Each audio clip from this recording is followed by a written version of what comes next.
ఆయా స్థలాల నుండి చేరి వచ్చిన పరిశుద్ధులు ప్రియులైన ప్రతి వారికి ప్రభువైన యేసుక్రీస్తు నామములో వందనాలు సమర్పిస్తున్నాం. అంశము అపోస్తలుల బోధ. అపోస్తలుల బోధ ఎలా అందించబడిందో నిన్నటి దినాన్ని మనం ఆలోచన చేశాం. చెప్పాల్సిన సంగతులు అనేకమున్నా కొన్నిటిని స్కిప్ చేస్తున్నాను, నేను దాటిపోతున్నాను. బ్యాక్గ్రౌండ్ విషయాలు ఇంకా చెప్పాల్సినటువంటివి చాలా ఉన్నా వాటిని విడిచిపెట్టేసి ముందుకు వెళ్ళి చట్టంలో ఉన్న సంగతులు చూడాలని ఆలోచిస్తున్నాను. ఎప్పుడైనా వీలు పడితే మా స్థానిక సంఘంలో కానీ బయట కానీ ఉన్నప్పుడు మిగిలిపోయిన విషయాలు మాట్లాడి యూట్యూబ్లో అప్లోడ్ చేస్తాం. అప్పుడు చూడండి. సమయభావాన్ని బట్టి చట్టంలోకి వెళ్ళిపోతున్నాను నేను. క్రొత్త నిబంధన చట్టం. ఈ క్రొత్త నిబంధన చట్టం తెలియాలంటే పాత నిబంధన చట్టం తెలిసిన వారికి క్రొత్త నిబంధన చట్టం తెలుసుకోవటం అనేది చాలా ఈజీగా ఉంటుంది. అసలు చట్టమే తెలియనటువంటి వారికి దేవుని గ్రంథం ఎలా ఉంటుందంటే, బైబిల్ మన చేతుల్లో ఉంది, ఈ దేవుని గ్రంథం కదా, ఇందులో ఉన్న వాటిని అన్నిటినీ ఆచరించాలి కదా అనే ఒక ఉద్దేశము ప్రతి వారికి ఉంటుంది.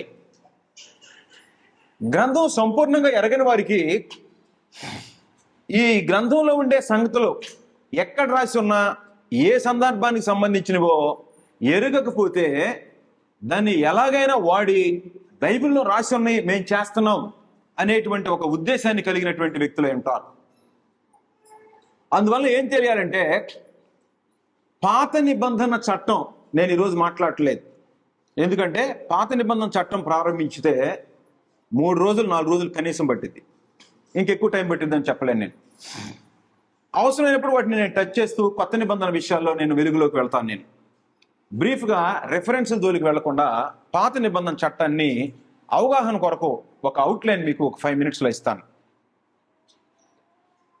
పాత నిబంధన లేదు, ముఖ్యంగా మొదటి నిబంధన అని చెప్పుకునేటువంటి నిబంధనలో, ఆ నిబంధన కంటే ముందు పరమదేవుడు ఆదాముతో ఒక నిబంధన చేశాడు. ఏమి నిబంధన అదంటే, ఆదాము, ఆ తరువాత నోవాహు, ఆ తరువాత అబ్రహాము, ఇస్సాకు, యాకోబు, వారి సంతతిలో మోషే సీనాయి కొండ మీద ధర్మశాస్త్రం అనే మొదటి నిబంధన మనం చెప్పుకునేటువంటి ఇది తీసుకొని రాకమునుపో పితరులతో నిబంధన చేశాడు. ఏమి నిబంధన అంటది? Unilateral covenant or testament. అంటే ఒకవైపు నుండి దేవుడు మాట్లాడాడు, రెండవ వ్యక్తి ఆ వ్యక్తులతోనే నిబంధన చేసేవాడు. ఆ వ్యక్తులు తన కుటుంబంతో మాట్లాడి కుటుంబీకుల్ని దేవుడు చెప్పినటువంటి మాటలు వినమని చెప్పేవారు. అది యూని అంటే సింగిల్, వన్ సైడ్. దేవుడు చెప్తే వాళ్ళు విన్నారు. కాలం గడిచిపోయిన తర్వాత యాకోబు కుమారులు ఇశ్రాయేలు అని పిలువబడ్డారు. వారిలో మోషే ఉన్నాడు. మోషే సీనాయి కొండ దగ్గర 40 రోజులు కొండ మీద ఉండి దేవుని దగ్గరికి వెళ్ళి నిబంధన తెచ్చాడు. దాన్ని ధర్మశాస్త్రం అన్నారు. ఈ ధర్మశాస్త్రం తెచ్చినప్పుడు అందులో ఏమున్నాయనంటే 3 ముఖ్యమైనటువంటి ఘట్టాలు ఉన్నాయి. ఏంటి ఆ 3 ముఖ్యమైన ఘట్టాలంటే, 1 ఆజ్ఞలు, 2 విధులు, 3 కట్టడలు. ఆజ్ఞలు, విధులు, కట్టడలు అనే ఈ 3 భాగాలను కలిపితే మనకు ధర్మశాస్త్రము లేదా పాత నిబంధన అని తెలియబడింది. ద్వితీయోపదేశ కాండము 8వ అధ్యాయము 11వ వచనంలో, నేడు నేను నీకు ఆజ్ఞాపించు ఆయన ఆజ్ఞలను, విధులను, కట్టడలను నీవు అనుసరింపక. ఏమనుసరించాలట? నేడు నేను నీకు ఆజ్ఞాపించు ఆయన ఆజ్ఞలను, విధులను, కట్టడలను నీవు అనుసరింపక నీ దేవుడైన యెహోవాను మరిచి అన్నాడు. కాబట్టి ఆజ్ఞలు, 10 ఆజ్ఞలు మాత్రమే కాదు, విధులు విధి అంటే తప్పక చేయవలసినటువంటి పని. కట్టడ, కట్టడ అంటే ఉదాహరణకు పండుగల సమయాల్లో చేయాల్సినటువంటి పండుగ ఎలాగ ఆచరించాలి, ఒక సిస్టమ్, ఒక పద్ధతిని ఎలాగ చేయాలని చెప్పేటువంటిది కట్టడ. విధి తప్పకుండా చేయాల్సినటువంటి ఒక విధి, విధులు ఉంటాయి. లేవీలకు విధులు ఉంటాయి, వాళ్ళు తప్పకుండా అలాగ చేయాలి. పండుగలో కట్టడి ఉంటుంది, మనుషులందరికీ కామన్గా ఆజ్ఞలు ఉంటాయి, 10 ఆజ్ఞలు ఉంటాయి. ఇది ధర్మశాస్త్రం. ఈ ధర్మశాస్త్రాన్ని ఇశ్రాయేలీలు మీరిపోయారు. ఇందులో ఏమున్నాయి అంటే, ఒకటి విశ్రాంతి దినాన్ని కూడుకోవాలి అంటే శనివారం. 2 మొట్టమొదటిది ఏంటంటే దేవుడైన యెహోవాని ఆరాధించేవాడు. పాత నిబంధన కాలం అంతట్లో మనం చూస్తే ఆరాధన ఎవరికి చేశారు అని అంటే దేవుడైన యెహోవా, యెహోవాని ఆరాధించేవాడు. యెహోవాని ఆరాధించేది మనకి కొత్త నిబంధన కాపీ కానీ లేదనుకోండి, మత్తయి సువార్త దగ్గర నుంచి కొత్త నిబంధన కాపీ లేదనుకోండి, ఎవరికి ఆరాధన చేశారని తెలుస్తుంది? క్రీస్తు ప్రభుని గురించిన వివరాలు ఎవరికైనా తెలుసా? పాత నిబంధనలో మనం చదువుకుంటే క్రీస్తు ప్రభుని గురించిన ఉన్న ప్రవచనాలు కూడా క్లారిటీగా ఎవరికి అర్థం కావు, కొత్త నిబంధన వెలుగులో అర్థమవుతుంటాయి. ద్వితీయోపదేశకాండంలో, ధర్మశాస్త్రంలో క్రీస్తు ప్రభుని గురించి రాస్తే కొత్త నిబంధన రాకపోతే అర్థమయ్యేది కాదు. ద్వితీయోపదేశకాండం 18వ అధ్యాయం 18వ వచనంలో, నీ సహోదరులో నుండి నా వంటి ఒక ప్రవక్తను మీ కొరకు పుట్టిస్తా మోషేతో చెప్పాడు. మీ సహోదరులో నుండి మోషేతో నీ వంటి ఒక ప్రవక్తను పుట్టిస్తాను, ఆయన మీతో ఏమి చెప్పినను అన్ని విషయములు ఆయన మాట వినవలను, ఆయన మాట వినని వాడు ప్రజల్లో ఉండకుండా సర్వనాశనం అవుతాడు అని చెప్పింది అపోస్తలుల గ్రంథం 3వ అధ్యాయంలో. తిరిగి మీ సహోదరుల నుంచి ఎవరిని పుట్టిస్తానంటే క్రీస్తునే పుట్టిస్తానని అపోస్తలుల గ్రంథం 3వ అధ్యాయంలో వివరించి యేసుక్రీస్తు నోట మాట ఉంచాడు, ఆయన చెప్పింది వినాలని ఆజ్ఞాపించాడు. పండుగలు ఉంటాయి, ప్రతిరోజు బలి ఉంటుంది. ఈ బలులు చేయడానికి లేవీలు ఉంటారు. పాపక్షమాపణకి ఎడ్ల యొక్క, మేకల యొక్క, కోడిల యొక్క రక్తం ఉంటుంది. సంవత్సరానికి 3 సార్లు పురుషులందరూ తప్పకుండా దేవుని సన్నిధిని కనిపించాలి. మొదటి నెలలో పస్కా పండుగ, 3వ నెలలో పెంతెకోస్తు పండుగ, 7వ నెలలో పర్ణశాలల పండుగ, ఈ దీని కింద ఉండేటువంటి చిన్న చిన్న పండుగలు చాలా ఉన్నాయి. 7 పండుగలు అవి కాకుండా మధ్యలో వచ్చినటువంటి పండుగలు ఉన్నాయి. వీటన్నిటిని ఆచరించటం, వీటికి సిస్టమ్ వరుసని చెప్పుకుంటూ వచ్చాడు. దీనిలో దావీదు వచ్చిన తర్వాత దావీదుకు పరమందుని దేవుడు నాతాను ప్రవక్త ద్వారా ఏమి ఆజ్ఞాపించాడంటే, యెరూషలేం దేవాలయంలో అంటే లేకపోతే ముందుగా దేవాలయం కట్టక ముందు దావీదు వాద్యాలతో వాయించి పాడేవాడు. అది పాత నిబంధన సిస్టమ్, వాయిద్యాలు వాయించడం. బలులు ఉంటాయి. బలి, ఒక జంతువుని బలిచ్చామనుకో ఎలా ఉంటుంది? ఒక కోడికి వస్తేనే సౌండ్ ఎలా ఉంటుందో, ఒక జంతువుని బలిస్తే, 100 గొర్రెల్ని బలిస్తే సౌండ్ ఎలా ఉంటుందో. కాబట్టి బలులతో సంగీతాన్ని కలిపారు. పాటలు పాడేవాళ్ళు. పాటలు పాడటానికి ప్రత్యేకంగా లేవీలను ఏర్పాటు చేశారు. యెరూషలేం దేవాలయంలో అయితే ఎవరంటే వాడు వెళ్ళి పాటలు పాడటానికి లేదు. ఏ స్త్రీ యెరూషలేం దేవాలయంలోకి వెళ్ళటానికి లేదు. స్త్రీలు పాటలు పాడటానికి లేదు. స్త్రీలు యాజకత్వం చేయడానికి లేదు. స్త్రీ పురుషుడి వేషం వేయటానికి లేదు. స్త్రీ అధికారం చేయటానికి లేదు. పురుషుల నాయకత్వంలో కార్యక్రమాలు జరుగుతుండేవి. పాత నిబంధనలు కార్యక్రమాలను జరుగుతుంటే దీన్ని మీరిపోయారు. ప్రభువైన యేసు భూమి మీదకి రావడానికి ధర్మశాస్త్రం ఏం చేసిందంటే క్రీస్తు దగ్గరికి నడిపించడానికి బాలశిక్షకుడు అయింది అని చెప్పాడు. గలతీయులకు రాసిన పత్రిక 3వ అధ్యాయం. నేను డెప్త్కి వెళ్ళట్లేదు, అవుట్లైన్ వరకే చెప్తా ఉన్నాను మీకు, కొత్త నిబంధన చట్టం చెప్పడానికి ముందుగా. గలతీయులకు రాసిన పత్రిక 3వ అధ్యాయంలో ధర్మశాస్త్రం ఎందుకు అంటే, పాత నిబంధన చెప్పుకునేది ఎందుకు అని అంటే, బ్రాడ్గా కానీ మనం ఆలోచన చేస్తే 3వ అధ్యాయం 19వ వచనం, అలాగైతే ధర్మశాస్త్రం ఎందుకు? ఎవనికి ఆ వాగ్దానం చేయబడినో ఆ సంతానం వరకు అది అతిక్రమం బట్టి దాని తర్వాత ఇవ్వబడెను, అది మధ్యవర్తి చేత దేవదూతల ద్వారా నియమింపబడెను అని చెప్పుకుంటూ వచ్చేసి 24వ వచనంలో, కాబట్టి మనము విశ్వాస మూలమున నీతిమంతుల మనల్ని తీర్చబడినట్లు క్రీస్తు నొద్దకు మనల్ని నడిపించుటకు ధర్మశాస్త్రము మనకు బాలశిక్షకుడాయనో. బాలశిక్ష, బిడ్డలకు బాలశిక్ష ఎందుకంటే పుస్తకం చదవటానికి. పుస్తకం చదవటం వచ్చిన తర్వాత అక్షరాలు ఎవడన్నా నేర్చుకుంటాడా? ఇంజనీరింగ్ చదివేటువంటి విద్యార్థికి, పిహెచ్డీ చేసేటువంటి విద్యార్థికి అక్షరాలు నేర్పుతాడు ఎవడన్నా? దాని దగ్గరికి వెళ్తాడు, అవివేకైతే వెళ్తాడు. కాబట్టి క్రీస్తు దగ్గర నడిపించడానికి ఏం చేశాడంటే పరమందుని దేవుడు ధర్మశాస్త్రాన్ని ఇచ్చాడు. ధర్మశాస్త్రం రాబోతున్న మేలుని చేయగలది. హెబ్రీ పత్రిక 10వ అధ్యాయంలో చెప్పాడు. అదేమో ఛాయ, ఒరిజినాలిటీ కొత్త నిబంధన. కాబట్టి ఆ ఛాయ వెంబడి వచ్చాడు అనుకో, నీడ కనపడుతుంది. ఆ నీడ వెంట వచ్చాడు అనుకో, ఎవరా ఈ మనిషి, ఎవరా మనిషి అని చూస్తాడు. మనిషి కనపడితే నీడతో పని ఉంటుందా? ఉండదు. కాబట్టి ధర్మశాస్త్రం ఏం చేసిందంటే క్రీస్తు దగ్గరికి నడిపించడానికి బాలశిక్ష కూడా అయిందని చెప్పాడు. ధర్మశాస్త్రం ఏమైందంటే ఏ మనుషుడు కూడా నెరవేర్చలేదు. ధర్మశాస్త్రాన్ని నెరవేర్చితే మనుషులకు నీతి కలిగిద్ది. ద్వితీయోపదేశకాండం 6వ అధ్యాయం చివరి వచనంలో చెప్పాడు. మనం ఈ ధర్మశాస్త్రంలో ఉన్న విధులు ఆజ్ఞలు అనుసరించి నడిస్తే మనకు నీతి కలుగును అన్నాడు. ఏ మనుషుడు ధర్మశాస్త్రాన్ని నెరవేర్చలేకపోతే పాపం అలాగే నిలబడిపోయింది. పాపానికి పరిహారంగా ధర్మశాస్త్రంలో చెప్పినటువంటి బలులను బట్టి బలులు అర్పించడం అలవాటైంది. కాబట్టి క్రీస్తు ప్రభు బలి రక్తం ద్వారా మానవ జాతి విమోచనకి పరమదేవుడు అనాదిలో సంకల్పించినటువంటి దాన్ని ధర్మశాస్త్రాన్ని చూపించి ధర్మశాస్త్రం ప్రకారం క్రీస్తుని బలి చేసి క్రీస్తు ప్రభు రక్తం వల్ల మానవ జాతికి విమోచన ఉందనే సంకల్పాన్ని తెలియజేశాడు.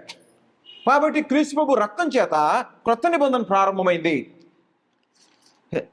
మత్తయి సువార్త 26వ అధ్యాయం 26వ వచనం.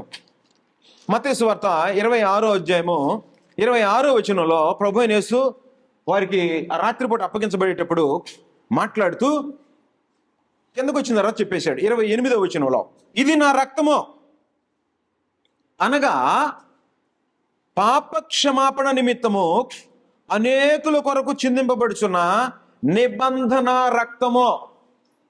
నిబంధన రక్తం. పాత నిబంధన రక్తం లేకుండా ప్రతిష్ఠించబడలా. కొత్త నిబంధన క్రీస్తు ప్రభు రక్తంతో ప్రతిష్ఠించబడింది. క్రీస్తు ప్రభు రక్తము ఎవడికి వర్తించిద్దో, పాత నిబంధనలో పాపం చేసిన వాడికి బలిర్పిస్తే ఆ బలి రక్తం పాపాలను క్షమించేది. లేవియకాండం ఏం తెలియజేస్తుందంటే, లేవియకాండం మొత్తం మనకి కన్సైజ్గా ఒకే ఒక మాటలో చెప్పాలంటే, పాపం చేసిన వాడు ప్రాయశ్చిత్తం చేసుకోవాలి, పాపానికి పరిహారం చెల్లించాలి. ఆ పాపానికి పరిహారం చెల్లించాలంటే రక్తాన్ని అర్పించాలి. రక్తము ఆహార వస్తువు కాదు. రక్తం దేని కొరకంటే మీ నిమిత్తము ప్రాయశ్చిత్తం చేయటానికి, బలిపీఠం మీద పోయటానికి దాన్ని నేను మీకు ఇచ్చా. రక్తాన్ని ఎవడు తినకూడదు, రక్తాన్ని తినేవాడికి నేను విముఖుడునై ఉంటా, ఇశ్రాయేలు జనంలో నుంచి కొట్టివేస్తా. కాబట్టి రక్తాన్ని తినకూడదు. ఈ రోజు కూడా కొత్త నిబంధనలు రక్తాన్ని తినకూడదు. అలాగే చెప్పుకుంటూ వచ్చినటువంటి పరమదేవుడు వారికి ఏం తెలియజేశాడంటే, రక్తమట, అందులో ఉన్నటువంటి రక్తము ప్రాయశ్చిత్తం చేసిద్దని చెప్పాడు. లేవియకాండము 17వ అధ్యాయం 11వ వచనం, రక్తము దేహమునకు ప్రాణము, మీ నిమిత్తము ప్రాయశ్చిత్తము చేయనట్లు. ప్రాయశ్చిత్తము అంటే అర్థం ఏంటంటే, ఎవడైనా ఆజ్ఞను తిక్కిమించితే పాపం అవుతుంది. పాపం వలన మరణం వచ్చింది అంటే ఆత్మ సంబంధమైన మరణము. ప్రాయశ్చిత్తం చేసిన వాడు తిరిగి దేవునితో బాంధవ్యం చేసుకుంటాడు. కాబట్టి పాపం చేసిన వాడు చావాలి. ఆయన చావకుండా జంతువునిచ్చి ఆయన రక్తాన్ని, జంతువు రక్తం ఇవ్వటం వల్ల చేసిన పాపానికి ప్రాయశ్చిత్తం కలిగేది. అప్పుడు క్షమాపణ పొందుతాడు. ఆ క్షమాపణ పొందినటువంటి వాడు విమోచింపబడతాడు, నిత్య జీవాన్ని స్వతంత్రించుకోవడానికి అవకాశం ఉంటుంది. దాని కొరకు ఏం చేశాడంటే, రక్తము 11వ వచనం, రక్తము దానిలో ఉన్న ప్రాణమును బట్టి ప్రాయశ్చిత్తము చేయను. ఈ ప్రాయశ్చిత్తం చేయటం, రక్తం చేసిద్దని అలవాటు చేసి 1500 సంవత్సరాలు క్రీస్తు ప్రభు దగ్గరికి వచ్చిన తర్వాత క్రీస్తు ప్రభు యొక్క రక్తం ఏం చేసిందంటే ప్రతి పాపము నుండి మనల్ని పవిత్రులుగా చేయను. కాబట్టి క్రీస్తు ప్రభు యొక్క రక్తం లేకుండా మానవ జాతి ఎవరికి కూడా విమోచన లేదు. పాత నిబంధన కాలంలో ఉన్న భక్తులకు కూడా. హెబ్రీ పత్రిక 9వ అధ్యాయం 14వ వచనంలో, నిత్యుడగు ఆత్మ ద్వారా తను దేవునికి నిర్దోషిని అర్పించుకున్న క్రీస్తు యొక్క రక్తము నిర్జీవ క్రియలను విడిచి జీవం గల దేవుని సేవించుటకు మీ మనస్సాక్షిని ఎంతో ఎక్కువగా శుద్ధి చేయను. అంటే క్రీస్తు ప్రభు రక్తం ఏం చేసిందంటేను మనస్సాక్షి మీద కల్మషాన్ని కడిగివేసింది. ఎడ్ల యొక్క, మేకల యొక్క, కోడిల యొక్క రక్తం మనస్సాక్షి మీద కల్మషాన్ని కడిగివేయలేదు. కాబట్టి క్రీస్తు ప్రభు రక్తం ఏ మనిషికైతే విమోచనము అంటే ప్రాయశ్చిత్తం, పాత నిబంధన భాష. కొత్త నిబంధన భాషలో విమోచనం అన్నాడు. ఎఫెసీ పత్రిక 1వ అధ్యాయం 7వ వచనంలో, క్రీస్తు ప్రభు రక్తం వల్ల మనకు విమోచనము అనగా మన అపరాధములకు క్షమాపణ కలిగి ఉన్నది. అంటే పాపం చేసిన వాడు క్రీస్తు ప్రభు యొక్క రక్తాన్ని వర్తింపజేసుకుంటే పాపానికి ప్రాయశ్చిత్తం జరిగింది, విమోచింపబడతాడు. అంటే అపరాధాలకి క్షమాపణ పొంది నిత్య జీవాన్ని స్వతంత్రించుకోవడానికి పాపం నుండి విడిపించబడతాడు. కాబట్టి క్రొత్త నిబంధన క్రీస్తు ప్రభు యొక్క రక్తంతో ప్రతిష్ఠించబడింది మానవ జాతి మొత్తానికి. 14వ వచనంలో, హెబ్రీ పత్రిక 9వ అధ్యాయం 14వ వచనంలో, నిత్యుడగు ఆత్మ ద్వారా తాను దేవునికి నిర్దోషంగా అర్పించుకున్న క్రీస్తు యొక్క రక్తము నిర్జీవ క్రియలను విడిచి జీవము గల దేవుని సేవించడానికి. అంటే క్రొత్త నిబంధనలో ఎవరైనా మేము క్రైస్తవులమే, దేవుని ప్రజలు అని చెప్పుకోవాలంటే క్రీస్తు ప్రభు యొక్క రక్తము ఏ మనిషికి వర్తించిద్దో, అంటే నేను గొర్రె పిల్లను తీసుకెళ్ళి అర్పించాను అనుకోండి, పాత నిబంధన కాలంలో నేను అర్పించితే నేను చేసిన పాపం పోయిద్ది. కానీ ప్రపంచంలో ఉండే ప్రతి మనిషి పాపక్షమాపణ, ఈ రోజున కొత్త నిబంధన చట్టం ప్రకారం పాపక్షమాపణ పొందాలి అంటే క్రీస్తు ప్రభు యొక్క బలి రక్తము నీకు వర్తింపజేసుకునేటువంటి విధానం బైబిల్లో ఉంది, విధానం ఉంది. కూర్చున్న చోట దేవా నా పాపాలు క్షమించని తీసుకుని వెళ్ళి ఆడే కూర్చొని నా పాపాలు క్షమించంటే జరిగే కార్యక్రమం కాదు అది. దానికి ఒక సిస్టమ్ పెట్టాడు.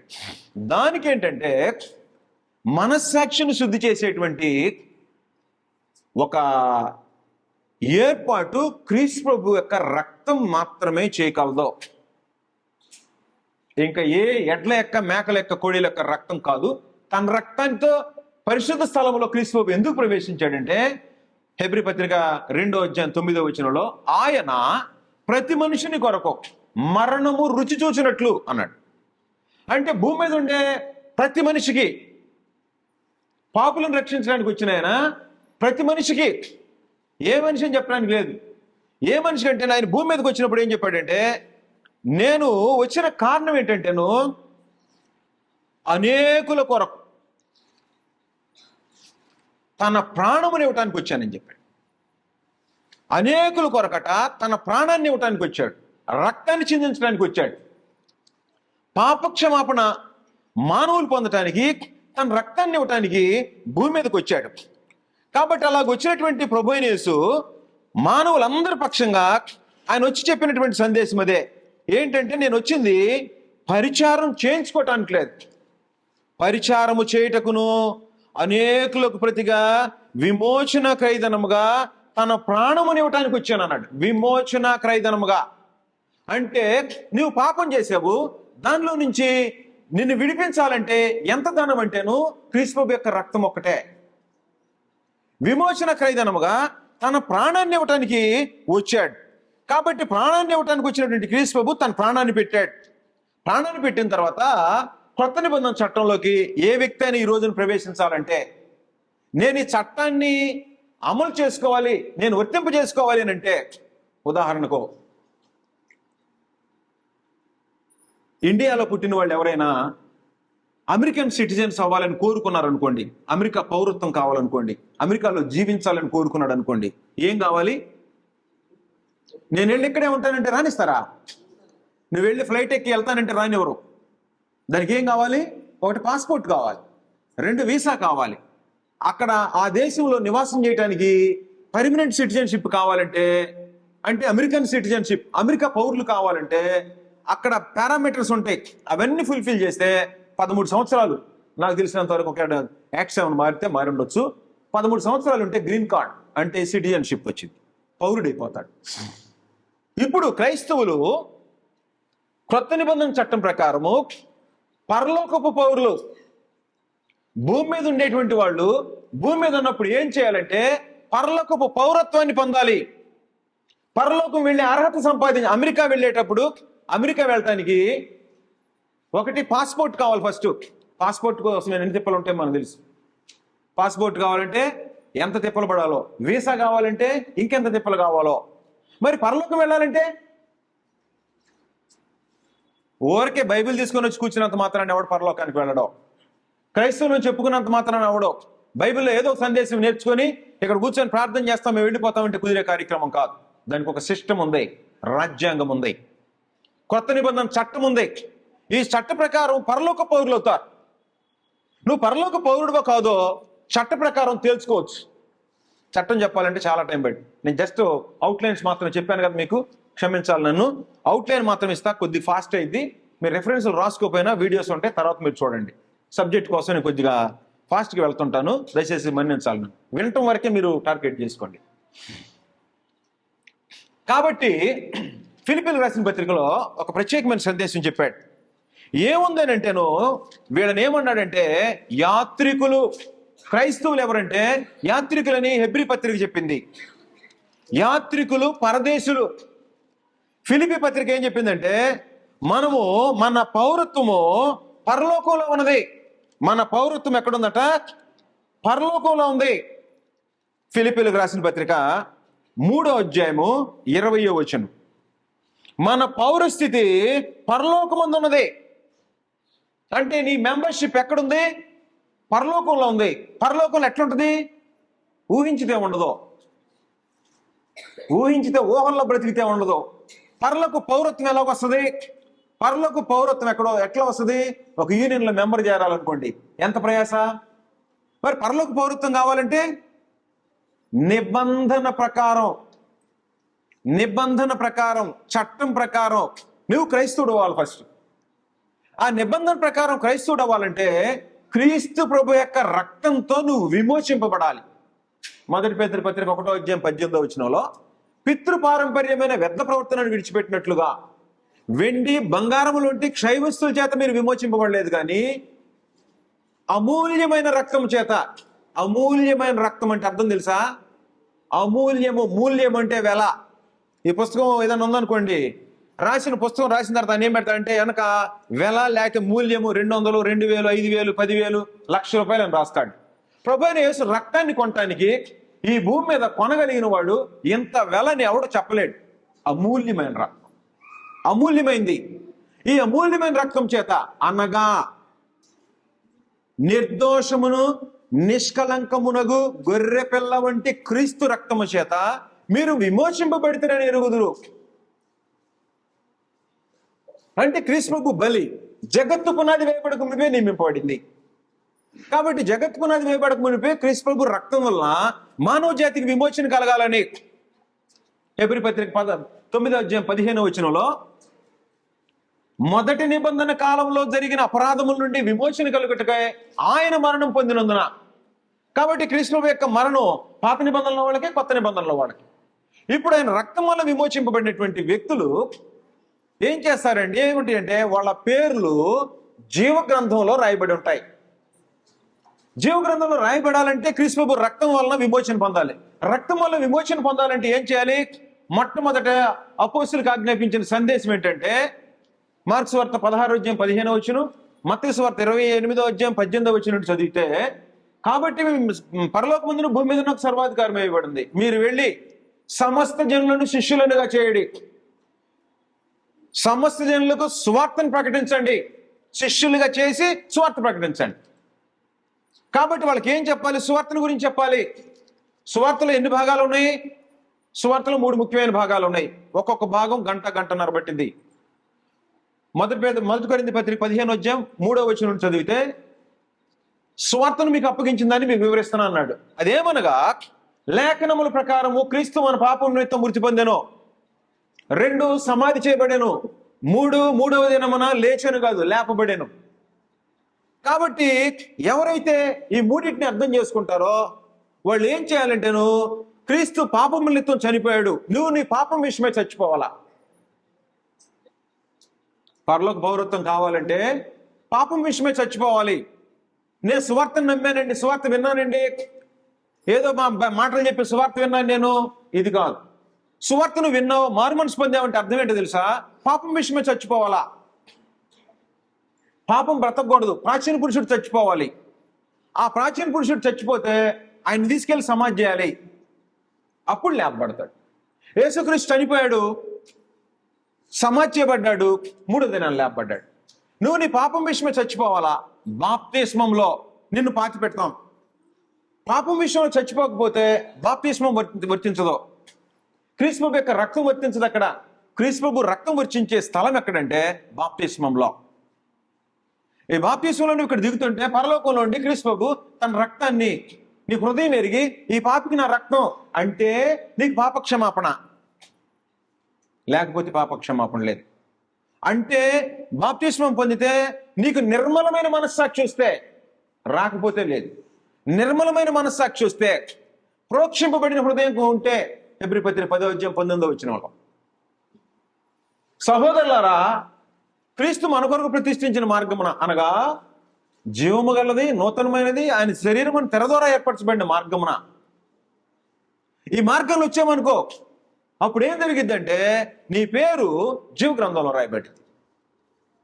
అంటే సువార్త ప్రకటన వినాలి, పాపం విషయమై పశ్చాత్తాపడాలి, దాన్ని గైకొనాలి, ప్రాచీన పురుషుని చంపేయాలి, వాడిని సమాధి చేయాలి, నూతన జీవం పొందేటట్టుగా లేపబడాలి బాప్తిస్మంలో. అప్పుడు నీ పేరు అక్కడ దాఖలే. అక్కడ పేరుంటే ఇప్పుడు నేను చెప్పే చట్టం మీకు వర్తించిద్ది. అక్కడ నీ పేరు లేకపోతే ఈ చట్టం నీకేం వర్తించదు. అప్పుడు పరలోక పౌరులు ఎలా జీవించాలి అనేది కొత్త నిబంధన చట్టం. అంటే ఎలా రక్షింపబడాలి, రక్షింపబడిన వ్యక్తి ఎలా జీవించాలి. మత్తయి సువార్త 28:18-20 కొన్ని విషయాలు మనం ఇప్పుడు చూడాల్సిన అవసరం ఉంది. ఏం చెప్పాడు వాళ్ళకి? ఏం చెప్పాడంటే, కాబట్టి మీరు వెళ్ళి సమస్త జనులను శిష్యులనుగా చేయండి, తండ్రి యొక్కయు కుమారుని యొక్కయు పరిశుద్ధాత్మ యొక్క నామములను వారికి బాప్తిస్మం ఇచ్చుచు. బాప్తిస్మం ఎలా పొందాడు అనుకోండి. పొందిన తర్వాత వారు అపోస్తుల బాధ యందు, అపోస్తల కార్యగ్రంథం 2:42 బిగిన్ చేసాం మనం. అపోస్తుల బాధ యందు, సహవాసమందు, రొట్టె విరుసు యందు, ప్రార్థన చేయటందు ఎడతెగకుండురి అని అన్నాడు. కాబట్టి నేను 20 మత్తయి సువార్త 28:20 నేను మీకు ఏ ఏ సంగతులు ఆజ్ఞాపించుతునో వాటన్నిటినీ గైకొనవలనని వారికి బోధించుడి. బాప్తిస్మం పొందిన వెంటనే ఏం జరిగిద్దంటే కొత్త జన్మెత్తాడు, పౌరత్వం పరలోకంలో ఉంది, చిన్న బిడ్డ. ఇప్పుడు ఏం చేయాలంటే నువ్వు క్రీస్తు యేసులోకి ప్రవేశించిన వ్యక్తి ఎలా నడుచుకోవాలో నడక నేర్పించేవి పత్రికలో. ఇందులో రాయబడిన పత్రికలు ఏం చేస్తాయంటే, సువార్తేమో నిన్ను రక్షించడానికి, పత్రికలేమో రక్షింపబడిన వ్యక్తి ఎలా బ్రతకాలో నేర్చుకోవడానికి. సర్కస్ వాడు, సర్కస్ ఎప్పుడన్నా సర్కస్ చూసిన వాళ్ళు చేతులు ఎత్తండి. సర్కస్ చూసిన వాళ్ళు, చూడని వాళ్ళు చేతులు ఎత్తండి. సర్కస్ ఒక్కసారి కూడా మేము చూడలేదని. సర్కస్ ఒక్కసారి కూడా చూడకపోతే నేను చెప్పేది మీకు అర్థం కాకపోవచ్చు, చూసిన వాళ్ళకి బాగా అర్థమైంది. సర్కస్ చేసేవాళ్ళు ఏం చేస్తారంటే, ఆ చివర ఒక బొంగు, ఈ చివర ఒక బొంగు కడతారు. అందులో ప్రత్యేకంగా బొంగు కట్టి ఒక పెద్ద సన్నటి తీగ కడతారు. తీగ మీద పిల్లోడిని ఎక్కిస్తారు. పిల్లోడిని ఎక్కిస్తే పిల్లోడు తీగ మీద, ఇది ఎంత ఎత్తు తీగ ఉంటుంటది కదా, కనీసం ఇది ఎంత ఎత్తు ఉంటుంది. ఈ ఎంత ఎత్తుండే తీగ మీద పడకుండా ఆ దరికి నడిచి వెళ్ళిపోతాడు. ఎట్లా వెళ్తాడు? కాళ్ళతో వెళ్తాడా? వెళ్ళేది కాళ్ళతోనే. వెళ్ళటానికి సూత్రం ఏంటి? అది ఇంపార్టెంట్ అయిన సంగతి. వెళ్ళటానికి సూత్రం ఏంటంటే, ఆ పిల్లోడి చేతిలో పెద్ద బొంగు ఉంటుంది, చిన్న కర్ర ఉండదు. మనిషి ఇక్కడ ఉంటే ఈ చివర ఒక 5-6 అడుగులు, ఈ చివర ఒక 5-6 అడుగులు పెద్ద బొంగు. చేతి ఇక్కడ ఉంటే ఈ చివర పెద్ద బొంగు ఉంటుంది. చూసారా? బొంగు తీసేసి నడవమనండి, ఎవడ తరం కాదు. ప్రపంచంలో ఎవడు నడవలేడు. బ్యాలెన్స్ చేయించేది గరిబనాభిని, అంటే బాడీ మొత్తాన్ని ఆ తీగ మీద ఉండటానికి కావాల్సిన బ్యాలెన్స్ చేసేవి ఈ 2 చేతులు పెట్టినప్పుడు గరిబనాభి స్థానం సెంటర్కి వచ్చేసింది. ఇటు వంగుతాడు అనుకో, బొంగు ఎలాగ అంటాడు. మీరు ఈసారి సర్కస్ చూడండి. ఎలా ఉన్నాడు అనుకోండి నడిచేటప్పుడు, ఇప్పుడు ఇటు పడిపోతున్నాడు అనుకో, బొంగు ఎలాగ అంటాడు. ఇటు పడిపోతున్నాడు అనుకోండి, ఎలా అంటాడు. ఎలా ఎలా ఎలా అనుకుంటే వెళ్తాడు. ఇలా అనకపోతే పడిపోతాడు. ఇలా అనాలంటే చేతులు ఏముండాలి? పెద్ద బొంగు కర్ర ఉండాలి. సైకిల్ కూడా అలాగే వెళ్ళింది, దాని మీద బ్యాలెన్సింగ్ పెట్టుకునేది ఉంటుంది. ఈ బ్యాలెన్సింగ్ లేకపోతే మనిషి పడిపోతాడు. అంటే ఇక్కడ ప్రారంభించిన వ్యక్తి ఆ చివరికి వెళ్ళాలంటే ఏముండాలి? చేతిలో బ్యాలెన్స్ చేసేటువంటి పెద్ద కర్ర ఉండాలి. అదే అపోస్తుల బోధ. ఎక్కడుండాలి అది? నీ హృదయంలో ఉండాలి. వారి మనస్సుల్లో నా ధర్మ విధి నుంచేదని. ఉదాహరణకి ఒక యవ్వనస్తుడు ఒక స్త్రీని చూశాడు అనుకో, మోహపు చూపు వచ్చింది అనుకో, స్త్రీకి కానీ పురుషుడు కానీ. అపోస్తుల బోధ ఏమంటుందంటే, మత్తయి సువార్తలో ప్రభువైన యేసు 5వ అధ్యాయం 6వ అధ్యాయం 7వ అధ్యాయం చెప్పినప్పుడు, ఒక స్త్రీని మోహంతో చూసేవాడు అప్పుడే తన హృదయం మందు పాపం చేసిన వాడు, అమ్మో చూడకూడదు. ఇటు పడబోతున్నాడు, బొంగెట్టు అన్నాడు అంతే. మోహపు చూపుతో చూసేటప్పుడే పాపం అని అనుకోమో, నేను మోహపు చూపు చూడకూడదు. నీ తల్లి వయసు కనపడింది, తల్లిని భావించు. నీ సమవయస్కురాలు కనిపించింది, నీ చెల్లెని భావించు. నీకంటే కొంచెం పెద్దగా కనపడింది, నీ అక్కని. నీ తల్లిని చెల్లిని అక్కని ఎలా చూస్తావో ఆ చూపు రావాలంటే అపోస్తుల బోధ నీ హృదయంలో ఉండాలి. లేకపోతే నువ్వు ఎంత సంవత్సరాలు ప్రాక్టీస్ చేసినా కుదిరే కార్యక్రమం కాదు. ఒక ఎగ్జాంపుల్ చెప్పాను మీకు అంతే. కాబట్టి అది హృదయంలో ఉందానికి ఏం జరుగుద్ది? బ్యాలెన్స్ అయింది. లేకపోతే నీ చూపు మారదు, నీ తత్వం మారదు. నీ తత్వాన్ని మారిందో లేదో, ప్రాచీన పురుషుడు చచ్చాడో లేడో, ప్రభు అయిన యేసు పరలోకం నుండి చూస్తుంటాడు. నువ్వు బాప్తిస్మంలో దిగబోయేటప్పుడు నీళ్ళల్లో మునిగినంత మాత్రాన అది బాప్తిస్మం కాదు. ఎవరి మనస్సాక్షి మీద కల్మషం కడిగి వేయబడిద్దో అప్పుడు అతను బాప్తిస్మం పొందినట్టు. అంటే ప్రభు అయిన యేసు అక్కడ నిలబడి నీ అంతరంగంలో బాప్తిస్మంలోకి దిగటానికి వచ్చినప్పుడు నీ అంతరంగ స్వభావం ఎలాగుందో, నీ స్వభావాన్ని మార్చుకోవడానికి సిద్ధంగా ఉన్నావో, చేసిన పాపానికి పశ్చాత్తాపడ్డావో లేదో, దేవుని ఎదుట మారు మనసు పొందేవో లేదో, మనుషులు ఎదుట నటన చేయటం కాదు, దేవుని ఎదుట మారు మనసు పొందని చెప్పాడు పౌలు. నేను రిఫరెన్స్ చెప్పడానికి టైం లేదని చెప్పట్లేదు. దేవుని ఎదుట మారు మనసు పొందినవాడు, పాపం విషయమే పశ్చాత్తాపడినవాడు, దేవుని ఎదుట మారు మనసు పొందినవాడు ఈ పాపపు జీవితాన్ని అసహించుకునేవాడు. అసహించుకోవాలి, విసర్జించాలి. విసర్జన అంటే పొద్దున్నే చేసే కార్యక్రమం. అలాగ విసర్జిస్తే ప్రాచీన జీవితాన్ని, ప్రాచీన పురుషుణ్ణి, అప్పుడు క్రీస్తు రక్తం ఇచ్చి నీ హృదయాన్ని అట్లా కడిగేసేసి మనస్సాక్షిని నిర్మలం చేసేస్తాడు. అది బాప్తిస్మం. అలా కాకుండా పెద్ద దైవజనుడు వచ్చాడు మునిగితే ఉంటుందంటే ఏం కాదు, పాపక్షమాపణ లేదు. క్రీస్తు ప్రభు రక్తం నీకు వర్తించలా, ఆయన చనిపోయింది నీకు అప్లై కాలేదు. ఇంకా ఒక ఎగ్జాంపుల్ చెప్తా ఎట్లా అప్లై అయిద్దో. ఎట్లా అప్లై అయిద్ది అంటే, ఉదాహరణకి రైతులకి రుణమాఫీ పథకం అని పెడుతుంటారు, తెలుసు కదా. రైతులకి రుణమాఫీ, స్టూడెంట్స్కి జగన్ అన్న విద్యా దీవెన, విద్యా కానుక ఉన్నాయి కదా, అందరికి ఇస్తారా? దానికి కండిషన్స్ ఉన్నాయి. నీకు ఆధార్ కార్డు లేకపోతే రాదు, స్కూల్లో అడ్మిట్ కాకపోతే లేదు, రకరకాల పోయినసారి పెట్టాడు. ఏమున్నాయి? కారు ఉంటే రాదు, వాటికి కరెంట్ బిల్ 200 రూపాయల కంటే ఎక్కువ కలిసాడు, లగ్జూరియస్ జీవితం ఉన్నట్టు. అలాగే వర్తించిద్దో నీకు క్రీస్తు యొక్క రక్తం వర్తించాలంటే కండిషన్స్ అప్లై అవుతాయి. సువార్తను వినకుండా, నమ్మకుండా, విధేయత చూపించకుండా, దేవుడు ఎవరో నీకు తెలియకుండా నీళ్ళల్లో మునిగితే పాపం పోదు. మొట్టమొదటి చట్టం అది. కాబట్టి మొట్టమొదటి చట్టంలో ఏముంది అని అంటే, నీవు లోకాన్ని వదిలిపెట్టి క్రీస్తు యొక్క అడుగుజాడల్లో నడవటానికి పాపం విషయమే చచ్చిపోయిన వాడు అయి ఉంటే బాప్తిస్మం పొందితే పాపక్షమాపణ జరిగిద్ది. అలా పాపక్షమాపణ జరిగితే సువార్త వలన మానవుల్ని రక్షించే శక్తి ఎక్కడ ఉందంటే, రోమపత్రిక 1:16-17 వచనాల్లో, ఏలయనగా సువార్తల గురించి నేను సిగ్గుపడివాడు కాను, ఏలయనగా నమ్ము ప్రతివానికి, మొదటి యూదునికి గ్రీసు దేశస్తుని కూడా రక్షణ కలుగు చేయుటకు అది దేవుని శక్తి అయి ఉన్నది. అంటే రక్షించే శక్తి దేనిలో ఉంది? పాపాలను క్షమించే శక్తి దేనిలో ఉంది? సువార్తలో ఉంది. అది అపోస్తులకు అప్పగించబడింది.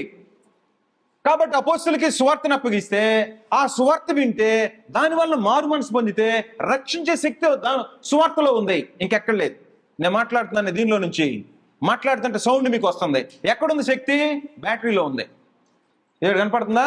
ఇందులో బ్యాటరీ ఉంది. ఈ బ్యాటరీ తీసేసాను అనుకోండి, ఏం రాదు సౌండ్. సువార్త నువ్వు నమ్మలేదనుకో, ఏం సౌండ్ ఉండదు. ఇక రక్షణ అనేది మాటలేదు. ఇక నీకు సువార్త తెలియకుండా, దానికి విధేయత చూపించకుండా రక్షణ అనేది అసంభవం, ఇంపాసిబుల్. పరలోక పౌరత్వం లేదు. నువ్వు ఎన్ని సంవత్సరాలు బైబిల్ తీసుకుని వెళ్ళి కూర్చున్నా, కోట్లు ధనం ఇచ్చినా ఏం ఉపయోగం లేదు. రాజకీయ నాయకులు ఓట్ల కోసం గుళ్ళు మతాల వెంబడి చేరి వాళ్ళకి డబ్బులు ఇచ్చి, వాళ్ళకి బట్టలు ఇచ్చి, సేవకులకు బట్టలు ఎవరు ఇవ్వాలి? రాజకీయ నాయకులు ఇచ్చే బట్టలు తెచ్చుకుంటావా? ఒక సేవకుడు, రాజకీయ నాయకుడు ఓట్ల కోసం నీ ఎంట పడుతుంటే ఆ బట్టలు తెచ్చుకొని తొడుక్కొని ఎట్లా తిరుగుతావు? దేవుని సేవకుడువా లేకపోతే మానవుల సేవకుడువా? అంటే నీలో ఏముందో? ఒక పూట కూటి కోసం జ్యేష్ఠత్వం నమ్ముకున్నా అంట, ఓ బట్టల కోసం అమ్మేసుకుంటున్నారు జనాల్ని.